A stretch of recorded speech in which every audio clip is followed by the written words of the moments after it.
The show can't start until we crack open a bottle of Revelton. Whether it's their crisp, clean vodka, the bold spice of their rye whiskey, the rich smoothness of bourbon, or the original honey whiskey that started it all, every pour is a taste of craft and passion straight from the heart of Iowa. So pour yourself a drink, settle in, and get ready to relax, laugh, and enjoy the show.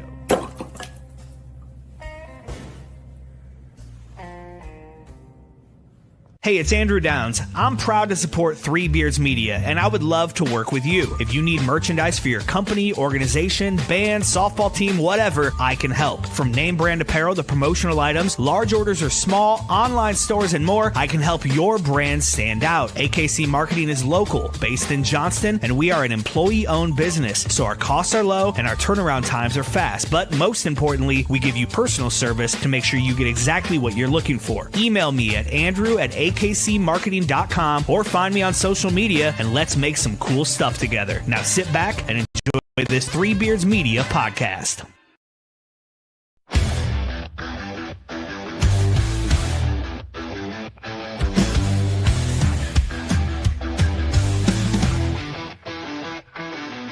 Red and gold on the edge of the sky, feel the rumble, hear the battle cry. Out in Ames where the storms ignite, we don't back down, we rise and fight. Jack tries his name, yeah, it echoes strong. A story of honor still marches on. Through the rain, through the pain, through the fire we roar. 'Cause we were built to thrive in the eye of the storm. Feel the ground shake, hear the crowd roar. Cyclone power, can't take no more. Legends rise, this is our norm. We stand tall in the sigh of the storm. There's a cyclone blowing on the outskirts tonight. Jack Trice shakes when the team takes flight. Milton's rocking, hear the magical. We rise together, we'll never fall. Feel the magic you can't deny. Marcus Spies are taking off straight to the sky. Brent, big play, Kirby making history. When the moment gets tough, that's a cyclone way. Through the trenches, through the lane, through the heat, through the rain. When the storm comes rolling, we embrace the fight. 'Cause the cyclones strike when the time is right. Feel the cyclones strike when... All right, welcome back to the Side of the Storm, where we talk all things Cyclones. We are live from the AKC Marketing Studio with Andrew Downs and sponsored by Revelton Distilling Company out of Osceola, Iowa. I am Dave Larson here with my Storm Team partner and Cyclone great, the legend himself, Marcus Pfizer. How are you? I'm doing good, Dave. How about yourself, man? I'm doing well. I think we want to talk a little bit of football. We want to talk even a little bit of basketball tonight. Obviously, Farmageddon was yesterday. Big win by the Cyclones against Kansas State, 24-21 in Ireland in the 2025 version of Farmageddon. Our guest, though, I want to pull in Stevie Johnson, former Cyclone great. You had some great teams that you played with, none other than the guy sitting there next to you, Marcus Pfizer, but you were part of turnaround for both football and basketball. So we wanted to kick things off and pull you into this discussion because I have a feeling you also have some thoughts on yesterday's game as well. So welcome to the show, Stevie Johnson. How are you tonight? I'm great. Thank you guys for having me. I appreciate it. Well, and it's a pleasure for us to have you on. And I love hearing, we have a little bit of brief chit chat before the show starts and having Marcus just kind of, Marcus loves having former teammates on the show. And I know Brent does as well. Brent is unable to join us tonight. He's coming back from a very long trip, and I'm sure we'll have him on next week. But Stevie, you with Marcus, Jamal Tinsley, Michael Nurse, Cantrell Horton, Paul Shirley, those are a bunch of names that I remember seeing in that very memorable Elite Eight run against Michigan State in 2000. And you even made that very unique transition at the end of your basketball career that Marcus Pfizer would have loved to have done. That he would have loved to have gone out and played for Dan McCarney in that special Insight Bowl season of 2000 that finished with a record number of wins for the football team at 9-3 that went unmatched until 2020 in the Fiesta Bowl, and then obviously last season's 11-3 season that resulted in the Pop-Tarts Bowl win. But can you tell us a little bit about what you're doing today and get us up to speed? All right. Thank you guys for having me. I appreciate it. Right now, currently I'm in California. I'm working for State Farm. I'm a property adjuster. So that's what I've been doing since I stopped playing basketball. overseas, and got a small child, just raising him and enjoying that. So we were kind of laughing. How old's your child? He's three. He's three. He's three. I was telling Marcus, and I was speaking to Reggie the other day, like their kids are in college and they're all, and I'm just starting preschool. So I got some grown ones. I got I got two 27-year-olds. yeah. So yeah, you got he's a gonna be 3-year-old. dealing with empty nest, and I'm just starting. So yeah, that's just great. But congratulations on that, though. Thank you. Appreciate it. That is awesome. So, before we get too far in depth, that 2000 season was one that all of us remember that ended up in that heartbreaking loss against Michigan State for, let's face it, that was the national championship game. Mm. Have you gone back? I know Marcus has not. Have you watched that game in replay yet? I've never watched it. I've never watched it either. I've sometimes, like, my memory, sports was, I was able to be on some great teams at Iowa State, but individually, when I came to Iowa State, I was highly recruited and things didn't necessarily go the way I planned. Mm. So a lot of my memories from Iowa State, I can't remember anything from. Like, I will literally, Marcus or Mike remember everything. Mike Nurse, he can cite anything. And Paul Shirley they'll be talking about something, and I know I was there because me and Paul came at the same time, and Mike was there during our time. He wasn't, and I just don't remember. But I can't make myself go back and watch that game, and I just remember certain plays. I remember certain plays about the game that I'm like, if we could have did something different. Mm. And the one that I always think of is the alley-oop to Peterson. I feel like that shifted the momentum. Other than that, I remember some foul calls at the end. I remember coach getting kicked out, but it's just like I can't remember details of the game. Yeah. And I, for the life of me, I won't go back and watch it. I've met some people from Michigan State, so I speak to them. And one of my teammates in Germany, his son just signed with Michigan State. They was out here at a tournament not too long ago, and I got to see them out here. Their son gonna probably be the point guard. He's going to his senior season. He'll probably be the point guard there for Izzo them the following year. So, Yeah. but to answer your question, no, I can't watch it. Tell us more about some of your memories, as fans. I was a little bit older. I graduated from Iowa State in '94, so you guys came after me. Mm-hmm. But those were some really great teams that represented the school. I mean, you won a school record 32 games, finished. I think I have the AP top 20 or 25 final poll that I had on my refrigerator that lasted forever before one of my young kids tore it off, and I don't know where it's at now, but I remember that team so well. What are some of your fondest memories? And we've talked a lot of times. We have a lot of fun with Marcus about the dunk over Chris Mim. Yeah. Those are some great memories that we have. We've made fun of Marcus and his goggles when he was playing in the McDonald's All-American game, and Yeah. having fun with him there too. But what are some of the favorite memories that you have of that, either that season or even coming in your freshman, sophomore seasons? It started my freshman year because I got a chance to play with, Dedrick Willoughby, Kenny Pratt, Sean Bankhead. I was able to learn from those guys.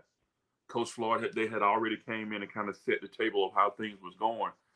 And to be able to sit there and watch how they work, because coming out of high school, you don't understand how you need to work in college. I've been telling you that. You think that in order for us to really be great or good, we really work hard, but it's nothing compared to you're tapping into what you're going to be doing when you get to college. And I think the two coaches we played for, Tim Floyd and Larry, that's what they were known for, is their practice and their work ethic. And like, I don't think nobody outworked us. But to be able to learn, Coach Floyd had a thing. So when I first got there, the seniors didn't really talk to me that much. Dedrick or Cato, none of those guys. But they told me, hey, when you get his thing was, and this is crazy now, considering how you stretch and you warm up and this and that. Coach Floyd things was when you open the door at Forker Gym, you have to be full speed. Mm-hmm. So you literally got to sprint over there and get a ball off the rack and be going. If not, we're going to be running for 3 hours. Mm-hmm. So that's the only thing they told me. Don't make us run, freshmen. You got to be doing this, and that. So I learned by, and I was always one good thing. What I was able to do is I can watch. I just think for my dad being a great athlete, I could watch you do something one time, then I could do it. And that's not the same for everybody. So I would watch what they would do, and I would go in there and do it. And that was great because they kind of taught me how to lead, by watching those guys because they were our senior leaders. Dedrick maybe didn't have to say as much. J.C. Holloway, the way he led, and it's that was great. And then we had some down years. Marcus freshman year, his sophomore year, my junior year. Having that pain is what made my senior season, Marcus last year, made it that much better. Right. Because we went through some really hard times. We didn't want to have. I don't know if we were the first losing season for Coach Floyd. We didn't want. I hated that. And then Coach Stacey came. I think we maybe went 500. We went 15-15. Yep. Yeah, and then it just started to come together. But what I remember about our senior season is I feel like we never got respect. I feel like we just kept winning, and they would still have us as, well, Texas is still better. Oklahoma State's still better.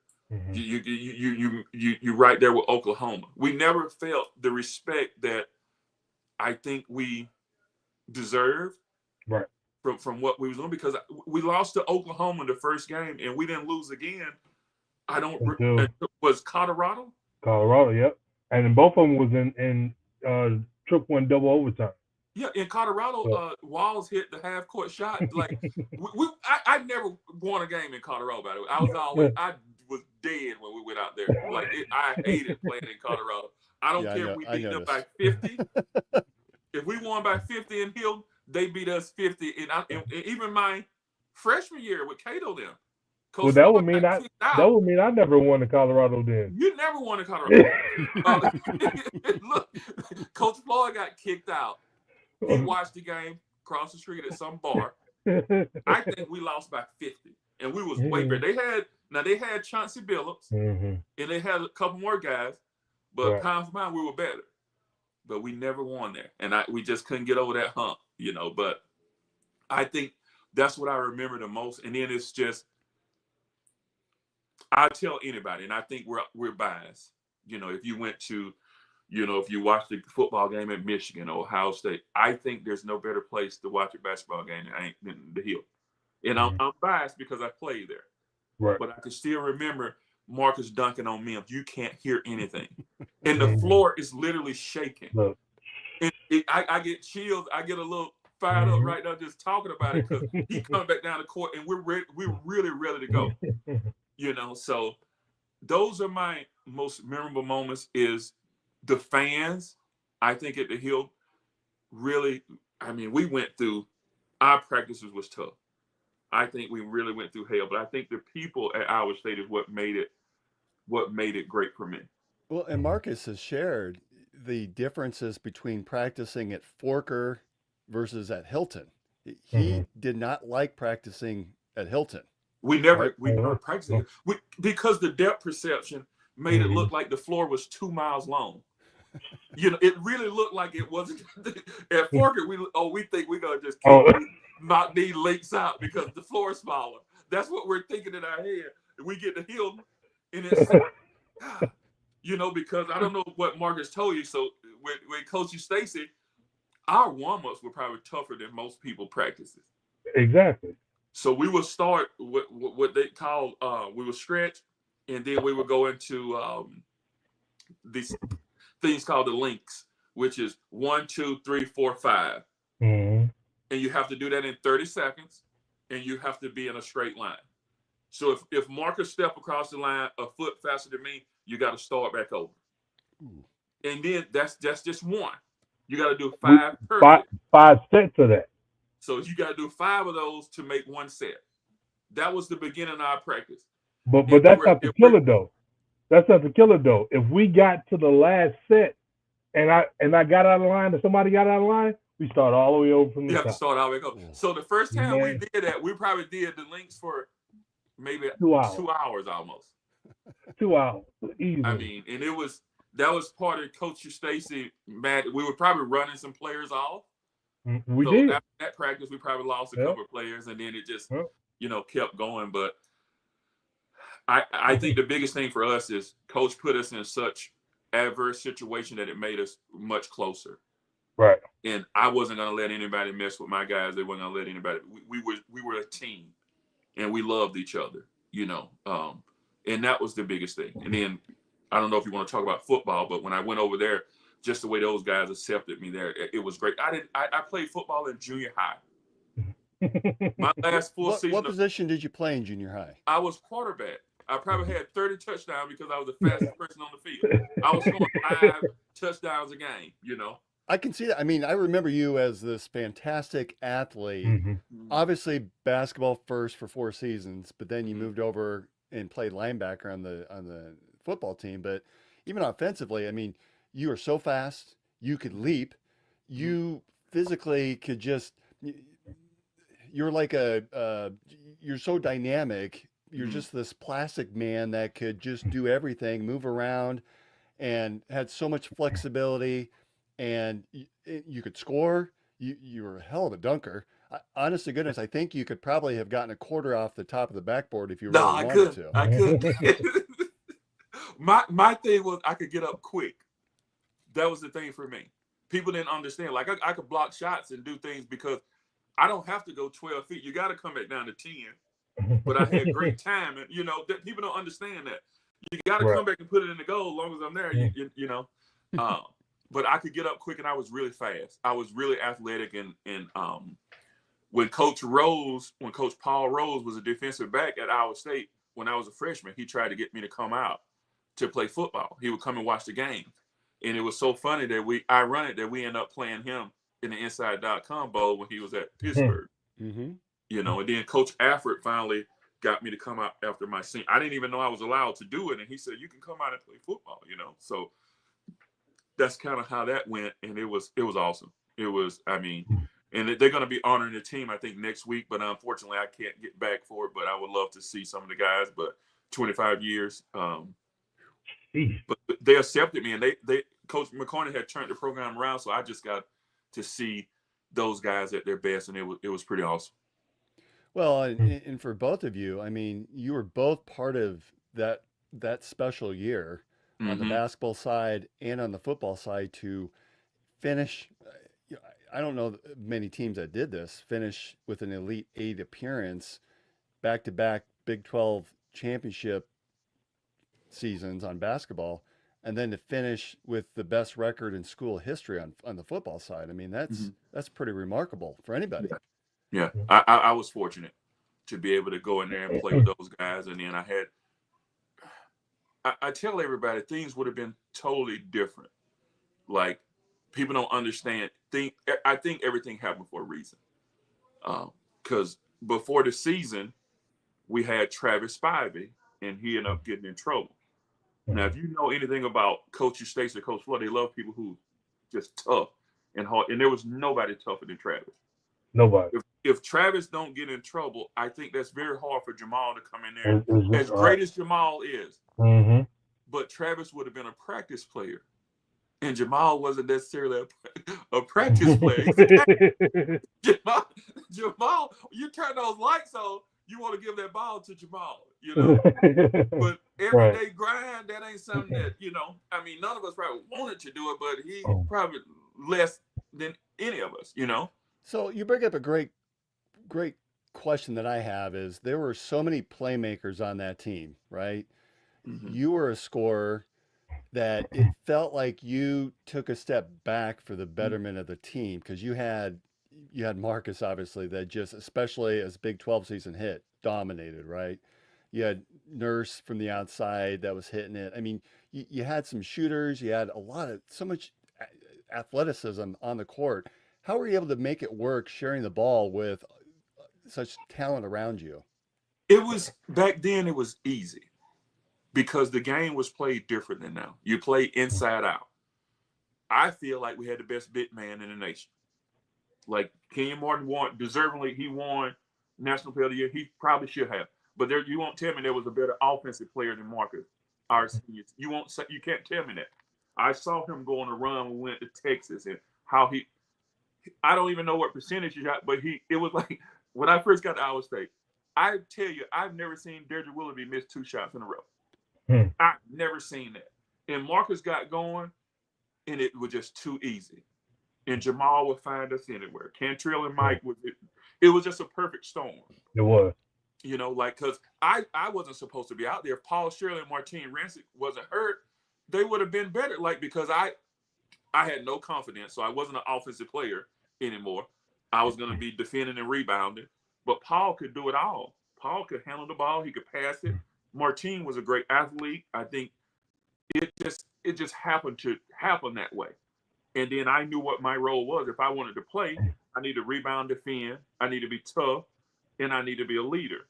You didn't need me taking shots away from Marcus and I understood that. I'm the youngest in my family of 6 brothers and sisters, so I understood, hey, if you want to make this work, you got to do this. It wasn't easy. I scored over 3,000 points in high school. I want to score too, But for that, it was just perfect because Marcus was our best option. If we want to win, get him the ball, and he grew into the player he became.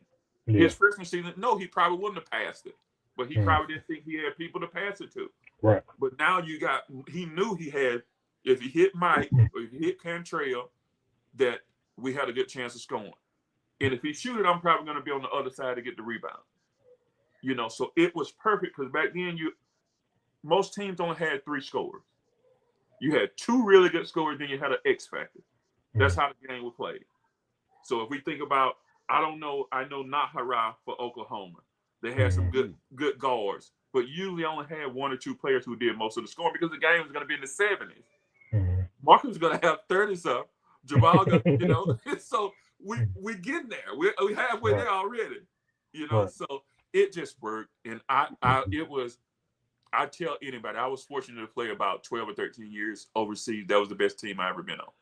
I won championships overseas. I did it, but to me, nothing's like college. Well, and the irony is you had all these scorers and all this talent, but yet you were known as a defensive-minded team. Well, that's right? Our coach. I mean, you're winning scores 49-46. But that's the thing. That's why I tell people, if Travis doesn't get in trouble, I don't know if we would have won. Because I don't know if Jamal was going to be able to flourish like he did. Because Travis would have been playing 90 feet every day at practice, and that would have took away from Jamal being on the floor, I feel like. Even though Jamal probably was, much better player all around, but Travis did some things great. So with Jamal coming in and was just able to, he was able to do things we've never seen before. Never. He wasn't quick, he wasn't fast, he wasn't athletic, but my God, we knew he was going to beat his man, and we just needed to be in the right spots to make a play. And he made the game easy, and that helped Marcus because he made it easier for Marcus. He had to carry a heavy load, but Jamal was able to take some of that away. And then it was just perfect. I don't even remember the Michigan State game. I just know, I would have loved to play it over because it just didn't go the way that I know we could. I feel like we could be better. Well, that's why, I think a lot of us agree that was the de facto championship game right there. Yeah, I agree. Right. I thought I was the only one. Marcus, what are some of your fondest memories of playing with Stevie? Well, he touched on it. And speaking just now, when I first came in before my visit, he was my host, and we went around, so we was always close as teammates and everything, and he taught me a lot. But when we were that young, we were just young. I mean, coming into a university, being a McDonald All-American, the only McDonald All-American in history until We had just got the young fella a couple years ago. Now you come in with that whole that whole cachet of this is about to be man, Paul Shirley and Tony Rampton and Stevie, man, them guys put it on my. I mean, it was like you talking about something that was tough, super super tough, and the way the practices was with, I call Coach Floyd Stacy Jr. because we thought Coach Floyd was crazy. Yeah. Larry Stacy was really the Time top three. notch Tasmanian devil, but as we began to progress, like you said, we went through a lot of ups and downs. Lost a lot of games. I remember KP getting crack getting on me because, like you said, we gave Coach Floyd his first losing season. And that was really really tough for me. I knew my sophomore year I wanted to be better, to try to be better as a team, and we got just a little bit better when Coach Stacy came in. But that third year things just transformed. But I would like to say, I appreciate you for everything that you helped me become. And like I said, we were young. I was young. Like you said, my freshman year, it probably was coming inside, and this thing wasn't coming back out. But I remember this one But time, and I don't know if you remember it. I don't know if you remember it. Like you said, your confidence was down, and I knew the players was coming for me. If anybody didn't have to worry about getting a shot up or getting a play ran from him, for him it was me. And I remember, I forget what coach was on you about trying to score the ball and score the ball, and you was pissed off. You was pissed off, and we I think we was in film. You came out and you was like, "Man, I scored over 3,000 points in high school. Like, do you think they was all dunks?" And at that moment right there, I realized, I had some guys around me that I need to bring in and let them help me be better. And from that moment on, things just really, really changed for me. The game got a lot easier. Like he said, Jamal would all you had to do was take off run. Coach you say you used to rewind in film. Can't. Whenever the ball came, whoever got it, I was gone. I mean, we could be side by side. Stevie was faster than me. Whoever else was faster than me wasn't faster than me at that moment. Because you It, could it, just it see was just candy on the other end. it was candy on the other end. And I was just, because I knew as soon as I got past half court, that ball was just, I could just put my hand up and it'd be floating and me catching it and landing up and scoring.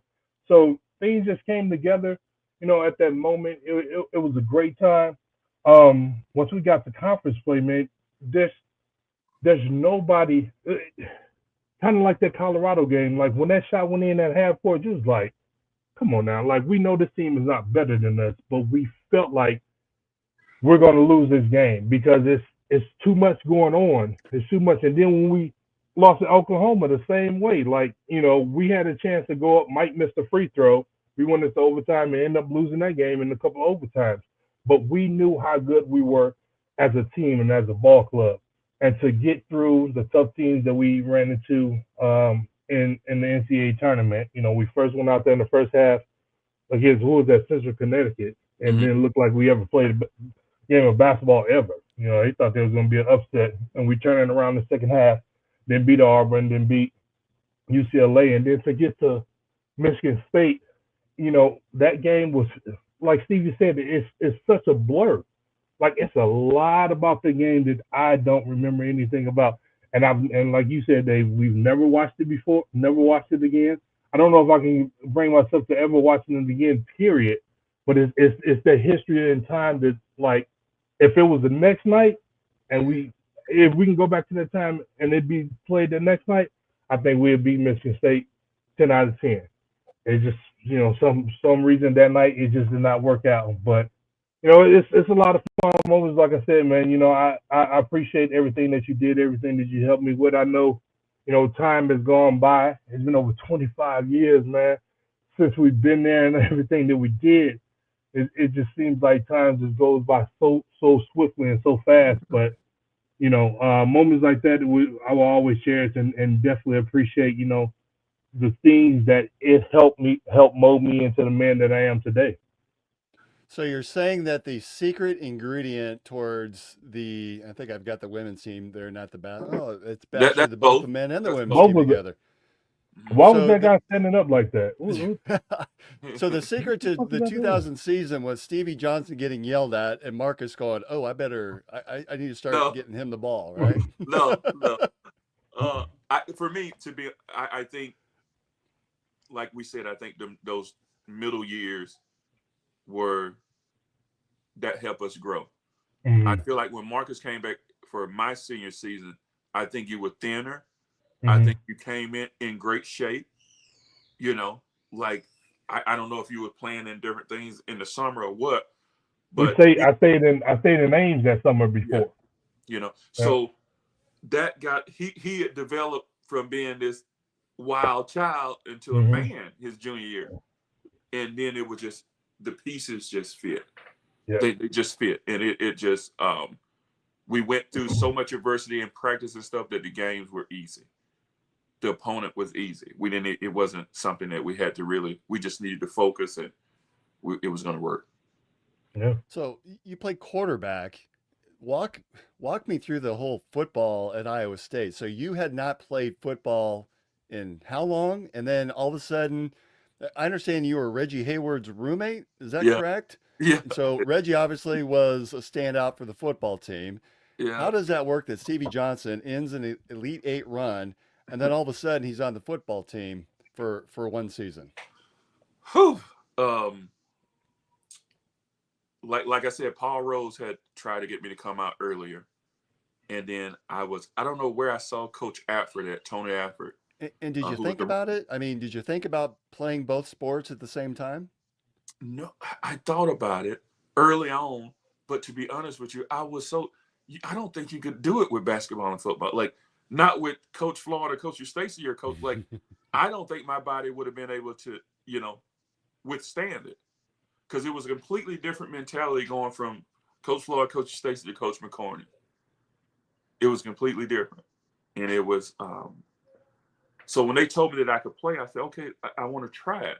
But I had no idea. And it wasn't until recently that I felt like it was like a great feat, like to be able to do both. Because at the time, you kind of feel like a failure because I knew nothing about football. From junior high, you're the best athlete out there, and it just worked. You would have thought they were speaking a different language when they called that play. They could have been speaking anything. I have no idea what I'm doing, but I just need to go fast. So I didn't start to understand things until the end of the year.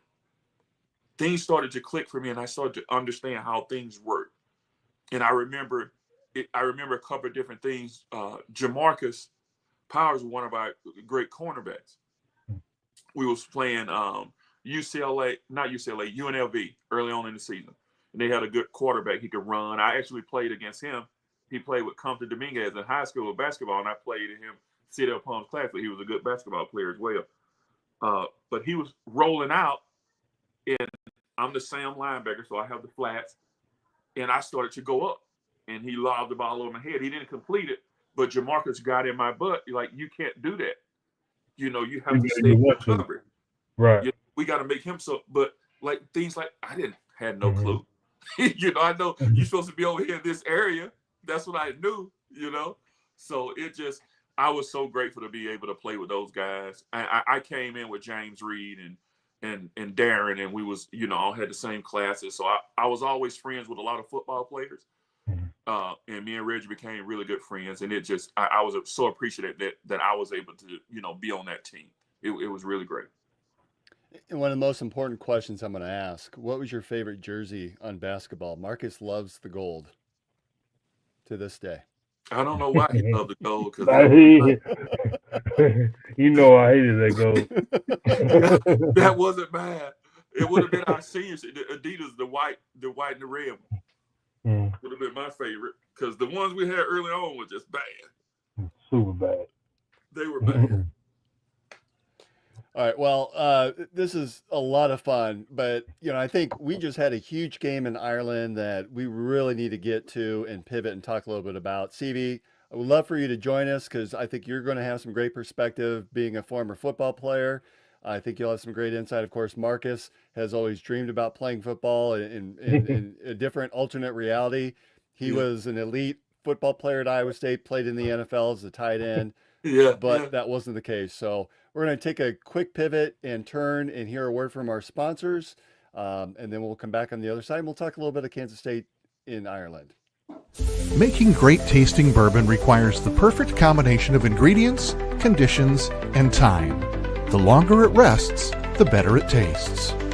Revelton Distillery's new single barrel bourbon is made from 80% corn, sourced 100% from Iowa farmers. And unlike mass-produced bourbons, each barrel of Revelton's single barrel bourbon is unique, proofed on when it tastes best. As they like to say, it'll be ready when it's ready. And to ensure the highest standards of quality and flavor, owners Rob and Christy Taylor oversee the production and bottling. Every single barrel. Iowa born, Iowa aged, Iowa bottled. Try the new single barrel bourbon from Iowa's own Revelton Distillery. ReveltonDistillery.com.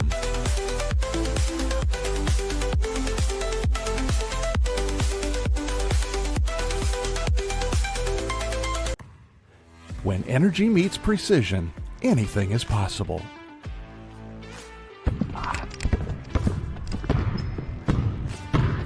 I'm Carter Hawley, the Chief Energy Officer of the Iowa State Cyclones.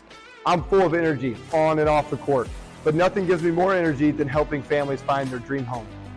And that's where Green Beret Realty comes in. They're more than just realtors. They're a team dedicated to getting things right for you and your family, just like we get it right on the court. Sometimes it takes a team to get the call right. And when you're buying a home, you want a team that makes all the right calls. That is Green Beret Realty. And here's the best part. When you buy or sell a home through Dan at Green Beret Realty and mention this ad, he'll make a donation to the We Will Collective, helping student athletes like me thrive on and off the court.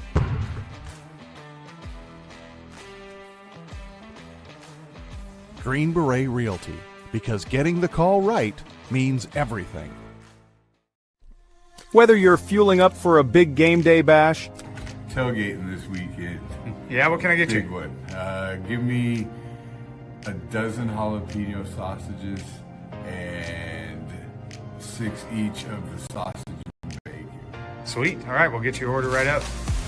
Or just trying to survive last night's party. Bro. What's up? Can I get you? What do you got? What do we don't got, man? We got big plate, sausage, bacon, egg, and cheese. We got the sausage. The jalapeno sausage is good.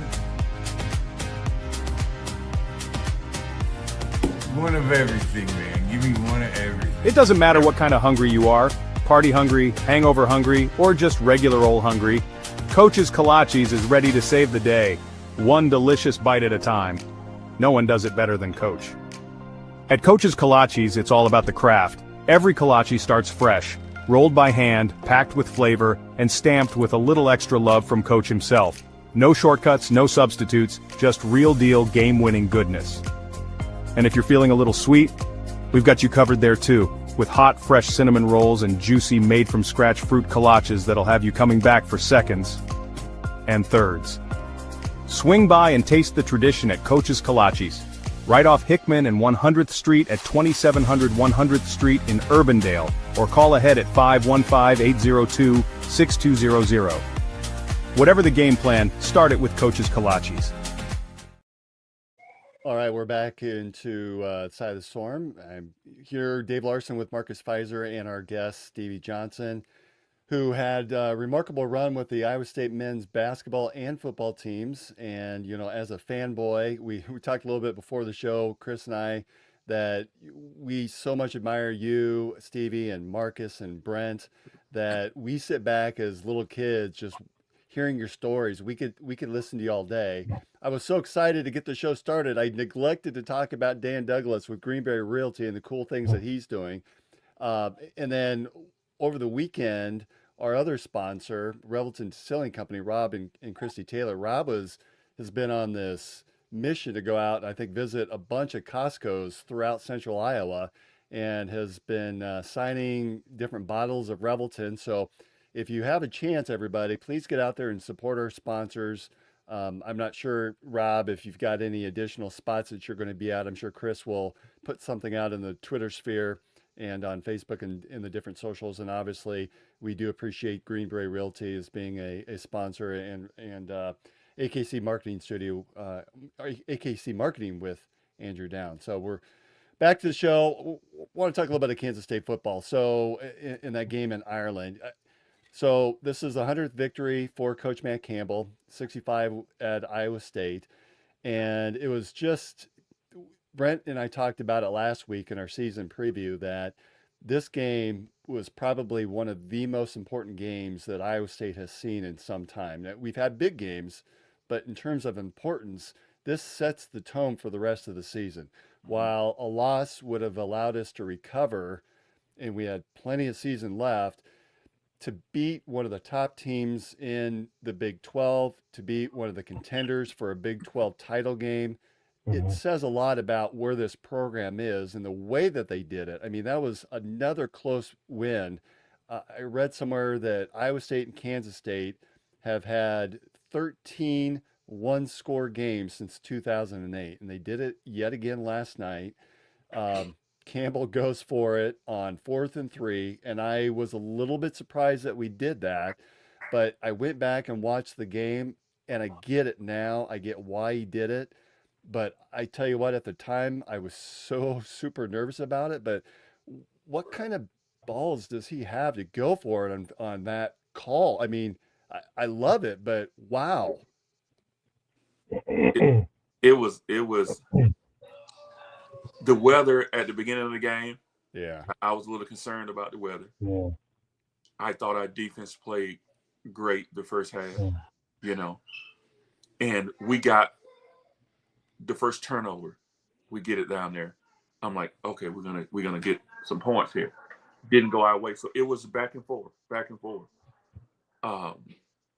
But I've loved since Coach Campbell been there, his team's identity. We never quit. Whether it's going our way or not, we never quit, and I'm so happy for him. I had a chance to meet him when he first got there, but I think we love him. I was a little nervous because I thought we were going to get the field goal down. I'm like, okay, we're going to kick it. We're going to play. Well, and that's a question I have for you too. Would you have kicked it, or would you have gone for it? It's easy for us to say I would have gone for it now after the fact because we got it. But I tweeted out, all right. We're on a big message connection, and I messaged all the fellas and I said, I think I'd kick it here, but yes, in retrospect, absolutely, I'm doing what he did. How different? You're at least going to make them drive. 2.5 minutes left. Even if you turn the ball over, you got to make them drive. Where if you kick it, you try to kick it, you might miss it. You might have a fumbled snap. Now all of a sudden Kansas State has it at the 40-yard line, heading the other way. A lot could go wrong with a kick. At least you control the possession. You control the ball, even if you turn it over. But that's just the confidence I think he had in his quarterback. How many times they worked on that play? What did the offensive coordinator see? The defense maybe been doing something. I think we can get the running back out in the flat. Like he just didn't. It was a lot went into him calling that, but I love it because he gave his quarterback confidence for the rest of the season. He gave the running. So I was so happy. I was just so, like it was like, and I'm on a group text with Reggie and Marcel, Howard. To be on that one. And PJ. We got about 8 of us. So we didn't chat too much during the game yesterday. 2 of the guys were actually in Ireland watching the game, so they were sending us pictures. And after the game, we was all just like, "Oh, great call, great call." We chat all game long. All game long. I'm sitting in Chris Shipley's garage, and we probably have a picture of that somewhere. The Three Beards Media garage with the ambulance in the background watching the game, and we were just pins and needles watching that play. I feel like when we chat too much, we're bad. So I was happy yesterday that it wasn't much going on. When something bad happens, somebody say something, I just ignore it. I don't like to, because we get too high and then we'd be too low. So it was just great. But like you said, the importance of that win to start the season off against one of our better teams in the Big 12, that sets us up. One week at a time. just keep grinding. But winning that puts us in, that it was a really important game. So Brent has laid it down that he is predicting an 11-1 season. And we had to have that one to make 11-1 happen, because I think the team, the players, generally we start off pretty slow. We play these FCS teams. We don't play very well to start the season. The first couple of games we start out slow, and to play an elite game against an elite team, I think it just sets the tone for these, especially these first 3 games, that it cranks it up a little bit, right? It cranks up the energy, it cranks up the focus. That I think it's a great start to the season. I can bring up Brent's prediction here, if you guys want to hear it. Let's hear Yes, it. please.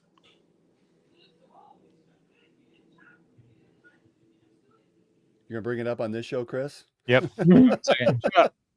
Between those two, we're going to get one loss. That's my assumption. So it's either we win them all and get past BYU and then lose this last one against Okie State, or we lose early against BYU, come back, now we run the table and go to work. Brent, if we finish 11-1, I'm buying you a case of Revelton and I'm hand delivering it to you personally.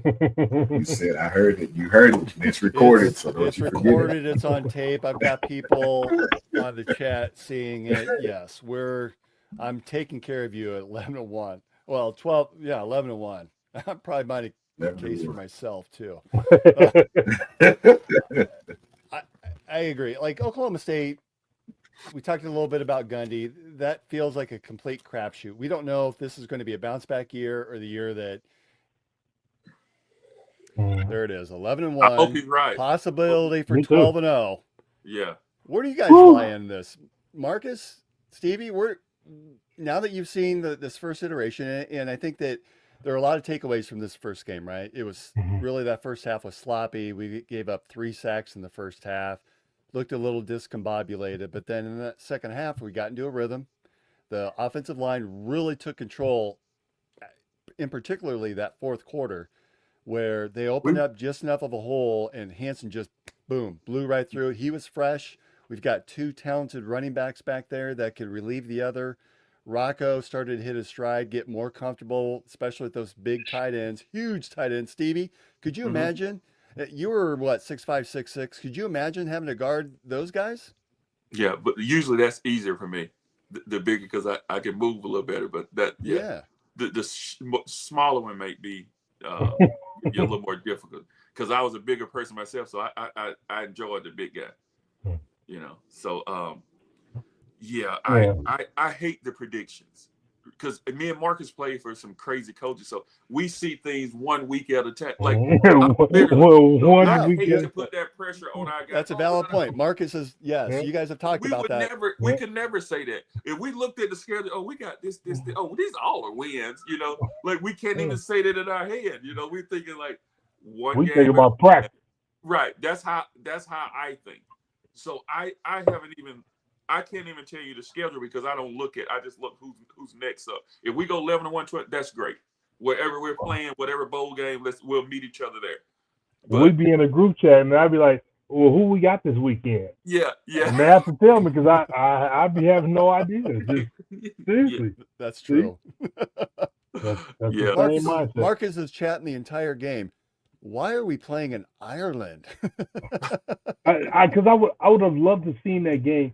I would have loved to see, and like I said, I would have loved to seen these 2 teams play each other somewhere, not necessarily in the United States, but on a nice August night to see. I mean, because that could have been a really, really high scoring, entertaining. I'm glad we got the win, but I would have wanted to see more than 24-21. But I that weather was bad. Yeah, but I think there's something that they've been doing it for years now. I think it's pretty great. The reporter going in the middle of the square, and what do you think about NCAA football? They said, who do you know any teams? Yeah, the Yankees, and they just said all different types of stuff. That was hilarious. That was great, you know. So trying to get football over there, usually those soccer stadiums, it's great, you know. So Yeah, huge. I'm just happy Oh. we won, you know, so we can start the year off, and then we just take it one game at a time. I'm sorry, I can't. I know this is a podcast. I'm probably supposed to give you a prediction, but I just want us to be healthy because I think our defense. We lost so many players last year on the defensive side, you know, due to health. If we can just stay healthy and keep going, I'm happy with where we're at.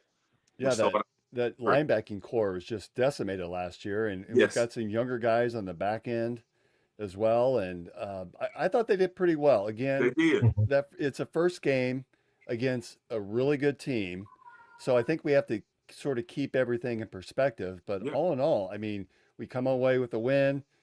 You know, at the end of the day, we turned they turned the ball over a few times. I get that we did as well. Rain was a factor, but a win's a win. Yeah. Yep. And the offense has the advantage in bad weather because they know the play they're running. They know, you know. So for our defense to play, I'm happy with how we played yesterday. Well, and you know, we just talked about going for it on fourth down. Kleiman did the exact same thing with 8.5 minutes left in the fourth quarter, where he went for it at his own 29. Yeah. And again, offense knows where they're going, the defense doesn't, and our defense stopped them. Now, I looked at that. I was sitting there watching the game, and I swore he had a first down. But then when I went and rewatched the game today, you know, it's that sideline marker that was twisted. Somebody stepped on it during the middle of the play, so it sort of twisted around. And so when I'm looking at it from home or from Chris's garage, I'm looking at it going, oh, they got the first down. I don't know why we're even arguing about it, but sure enough, that defense held. Yeah. That is just awesome. I'm just happy, so happy with our start, and I'm just looking at. We all love college football. Like I've always watched football my entire life more than basketball.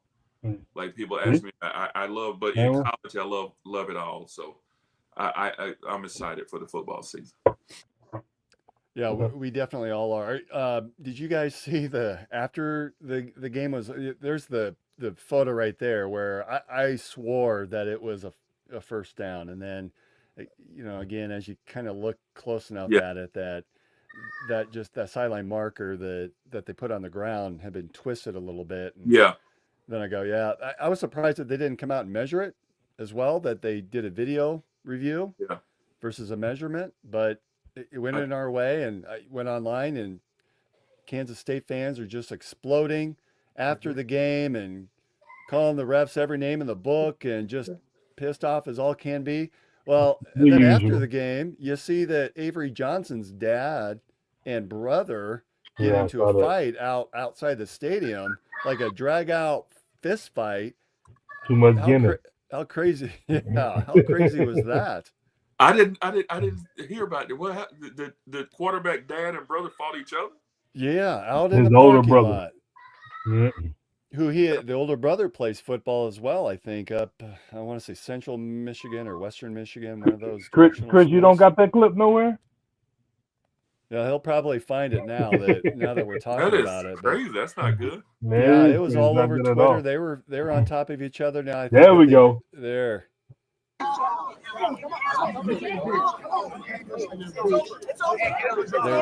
They're on the concrete in the water fighting.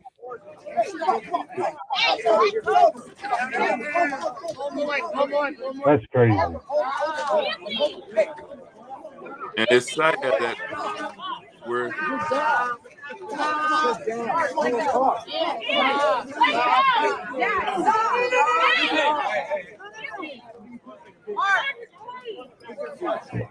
now, since that time, they both have issued an apology, both to their family members, to Avery, to their fan base. But it's the camera damage everywhere. is done. Now, like it's different than we was at school. Like camera everywhere. If you get in a fight or whatever you're doing, somebody's gonna see it. Somebody's gonna record it. Yeah, you see. Yes, I tell my college buddies that all the time. Where would we be today if they had video and cameras when we were in college? Yeah, I don't even want to think about that. Yeah, I don't either. yeah. So overall, offensively, we didn't look outstanding, but boy, when the plays mattered, that's when that experience stepped up. I thought the tight ends looked really good. Rocco looked good at times. First half, a little bit off, but I think you can expect that when you're missing two wide receivers that are now in the NFL. NFL. Yeah. That's going to happen. I was a little surprised that we saw more of Overby and Eccleston Mhm. versus Townsend and Sowell. But again, first game, you can't complain too Whether much. I'm sure that those Especially guys the will come weather. along with Yeah. time. Sama did a nice job, and then Hanson and that offensive line they just pushed Kansas State around in that fourth quarter. They dominated. That Mhm. was the difference in the game right Yeah. there. The Is the way we was offensive able to line. run the ball in the second half, that was the big, because first half we couldn't really run it. Yeah. Do you think we'll see more of a balanced running attack this year? I think so, and I think that keeps our guys fresh, because I think we got two good backs. But it all goes on how the game goes. You know, if one guy get a 15-yard run or 20-yard, he might have the hot hand, and you're running. So I think yesterday with the receiver, it just went that way. You know, because they're gonna try to take somebody away. They got to try to take something away. So I was happy with how I just, you know, we no major injuries or anything like that, and we win. Then I'm happy. We saw your former coach, Dan McCarney, at the game as Yeah, well. That was cool to see. yeah. I saw some pictures of him on Instagram, and some of the guys was over there. So that was really good. Coach McCarney travels. He gets around and he supports. So it's always good to see him. And it sounds like you keep in touch with a lot of your former teammates as well, Stevie. Yeah, we text here, not as much as I would like to, not as much as I should, but we do here and there, and I'm gonna try to do better at that. Well, and I want to give a quick shout out to preferred walk-on Aiden Flora. Got some playing time last season and really had some nice plays this game. He was the one that recovered that kickoff fumble early in the game in that first quarter. And then he had a nice kickoff return himself that in the fourth quarter that got us about 25, 30 yards. So I thought Aiden played pretty well. So shout out. I used to work with his dad, Jeff. So congratulations to the Flora family. Cyclones got back late this afternoon. Well, I should say about midday lunchtime into central Iowa. They flew into the Des Moines International Airport after leaving. I think they had a 9 a.m. flight, so that would have been 3 o'clock Iowa time to leave into land. So they try to get back on a regular schedule, and you say regular, but they haven't had school or anything. And Monday's the first day of classes for university students, so they can get back into a rhythm. Thoughts on the upcoming game against South Dakota? Really talented FCS school that is in the top 5. They come into Jack Trice Stadium for a 2:30 kickoff. Those games always, Mm-hmm. when you're Tricky. supposed to win, Mm-hmm. those are the hardest games. Like what Marcus was saying, the Central Connecticut game. I was talking to somebody when that was our hardest game. I felt like, even though we lost to Michigan State, it just seemed like nothing would go. When you're supposed to win, it's always harder because there's no pressure on South Dakota. Right. They could come in and be free and play, and you want to play free. You want to play. So just execution. That's what Coach will be preaching all week. Execution, do your job.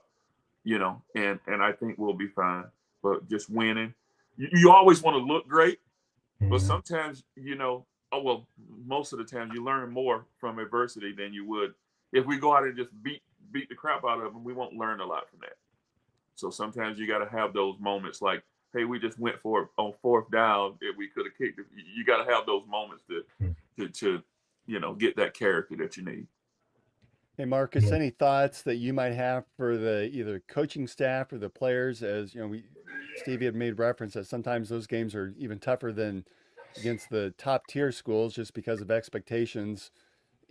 What type of advice would you have for the players or the coaching staff for this game? Well, you can't change the way protocol has to be the exact same way no matter who you're playing. You can't change anything up. I mean, we we beat Kansas the next day in practice, it's like we didn't even play Kansas the day before. It's the exact same way, on the court, taped up, shoes ready to go, trying to wake Jamal up, trying to get him ready to go. It has to be the exact same way each and every time you go out there. So it doesn't matter who we playing. I think, us being a stronger team and bigger team than, a team like that, we should come out with the victory. But like Steve said, you don't want to look bad doing it. You want to be able to control the game, even if it's a blowout or not. You don't want to, get to the next week and people start having questions because, we didn't take control of the game into the fourth quarter. Handle the game throughout the course of the game and, get up comfortably so we can get some guys to get some rest and things like that and, come home with the victory. And that's the thing. You made a good point, Marcus, because now in college football, style points matter, right? When we get down to the playoff, that matters. Oh, well, you play South Dakota, barely won, or you did this. And, I feel like they always want to hold that against us at Iowa State. Right. We're in the Big 12. We're not in the great SEC, the mighty SEC. So just one play at a time. No injuries. Go out there, do your job, and I think we'll be fine. Yeah, that's something Brent and I talked a little bit about last year. Coming into last season, we didn't even start in the top 25. So yeah, we really had to work our way up the ladder to be in that consideration in the top 25.